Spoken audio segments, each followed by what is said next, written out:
This is another take on something I've been trying to record for some time now. It's one of my favorite poems by my favorite authors, American authors, Edgar Allan Poe. Most of you know something about The Raven. If you've watched a Vincent Price movie, thunder crashes and lightning and that. It is really quite a remarkable poem. It's the intricacy of the language is what made it difficult for me to read it the first couple of times. I'm going to take another crack at it. My monitor works now too. Well, anyway, Poe to me is one of the most influential American writers because he invented the detective novel. No one had ever taken it quite as seriously, or it cohered in him, and then everyone else followed. In school, we studied the odd Poe story, and one absolutely, it kind of horrified me. It was about a man who hypnotized people. He kept this man in a trance, lying on a table, and the man died, but somehow or other was kept in this hypnotic trance. And then finally, at the very end, in the last paragraph, the spell lets go. He doesn't wake up. It's the opposite. And his body turns to nothing. He uses the term putrescence, which is, I think, the last word in that. In the story is putrescence, which is a Poe-like word. But he does have a sense of the macabre, of course, and so does this poem. So I'm going to take another crack at reading it and maybe be a little more satisfied with what I've done here. Once upon a midnight dreary, while I pondered, weak and weary, over many a quaint and curious volume of forgotten lore, while I nodded, nearly napping, suddenly there came a tapping, as of someone gently rapping at my chamber door. "'Tis some visitor," I muttered, tapping at my chamber door.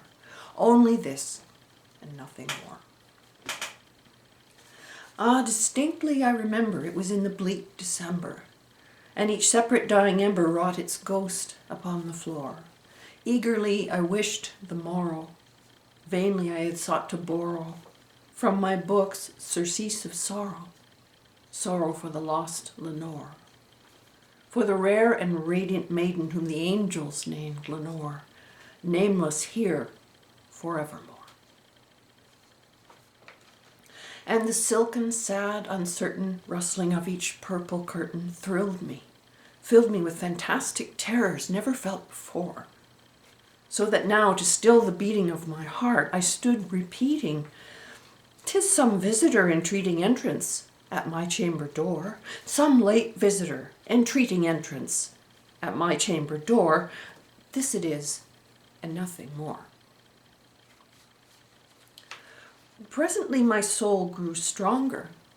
Hesitating then no longer, "Sir," said I, "or madam, truly your forgiveness I implore, but the fact is I was napping, and so gently you came rapping, and so faintly you came tapping at my chamber door, that I scarce was sure I heard you.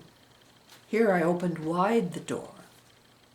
Darkness there, and nothing more." Deep into that darkness peering, long I stood there wondering, fearing, doubting, dreaming dreams no mortal ever dared to dream before. But the silence was unbroken, and the stillness gave no token, and the only word there spoken was the whispered word, "Lenore." This I whispered, and an echo murmured back the word "Lenore." Merely this, and nothing more. Back into the chamber turning, all my soul within me burning, soon again I heard a tapping, somewhat louder than before. "Surely," said I, "surely that is something at my window lattice.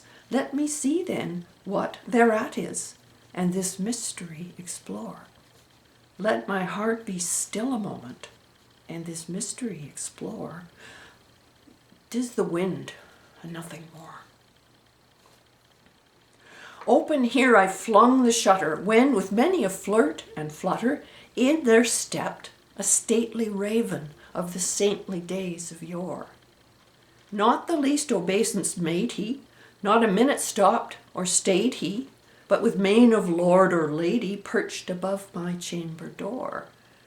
Perched upon a bust of Pallas just above my chamber door, perched and sat and nothing more.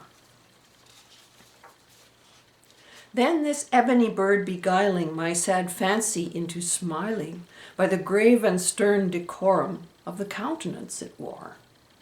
Though thy crest be shorn and shaven, thou, I said, art sure no craven, ghastly, grim, and ancient raven, wandering from the nightly shore. Tell me what thy lordly name is on the night's Plutonian shore. Quoth the raven, nevermore.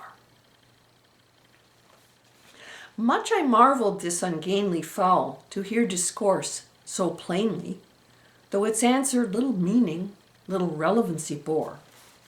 For we cannot help agreeing that no living human being ever yet was blessed with seeing bird above his chamber door, bird or beast upon the sculptured bust above his chamber door, with such name as nevermore.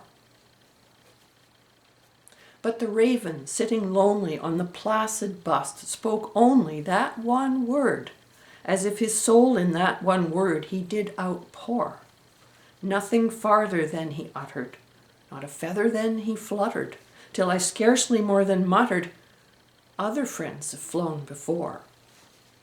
On the morrow he will leave me, as my hopes have flown before.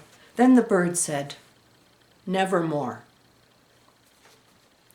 Startled at the stillness broken by reply so aptly spoken, doubtless, said I, what it utters is its only stock and store, caught from some unhappy master, whom unmerciful disaster followed fast and followed faster, till his songs one burden bore, till the dirges of his hope that melancholy burden bore of never, nevermore. But the raven, still beguiling all my fancy into smiling, straight I wheeled a cushioned seat in front of bird and bust and door. Then upon the velvet sinking, I betook myself to linking fancy unto fancy, thinking what this ominous bird of yore, what this grim, ungainly, ghastly, gaunt, and ominous bird of lore meant in croaking nevermore. This I sat engaged in guessing, but no syllable expressing to the fowl, whose fiery eyes now burned into my bosom's core. This and more I sat divining, with my head at ease reclining on the cushion's velvet lining that the lamplight gloated o'er, but whose velvet piled lining with the lamplight gloating o'er, she shall press nevermore. Then methought the air grew denser, perfume from an unseen censer, swung by seraphim whose footfalls tinkled on the tufted floor. Wretch, I cried, thou God hath lent thee, by these angels, he hath sent thee respite and nepenthe from thy memories of Lenore. Quaff, oh quaff this kind nepenthe, and forget this lost Lenore. Quoth the raven, nevermore.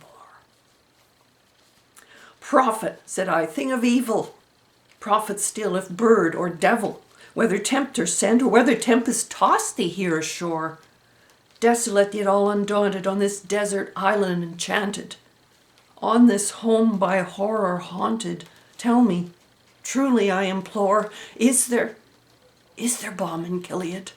Tell me, I implore. Quoth the raven, nevermore. Prophet, said I, thing of evil, prophet still if bird or devil, by that heaven that bends above us, by that God we both adore. Tell this soul with sorrow laden, if within that distant Aidenn it shall clasp a sainted maiden, whom the angels named Lenore. Clasp a rare and radiant maiden, whom the angels named Lenore. Quoth the raven, nevermore. Be that word our sign of parting, bird or fiend, I shrieked upstarting, get thee back into the tempest and the night's Plutonian shore. Leave no black plume as a token of that lie thou soul hath spoken. Leave my loneliness unbroken. Quit the bust above my door. Take thy beak from out my heart, and take thy form from off my door. Quoth the raven, nevermore.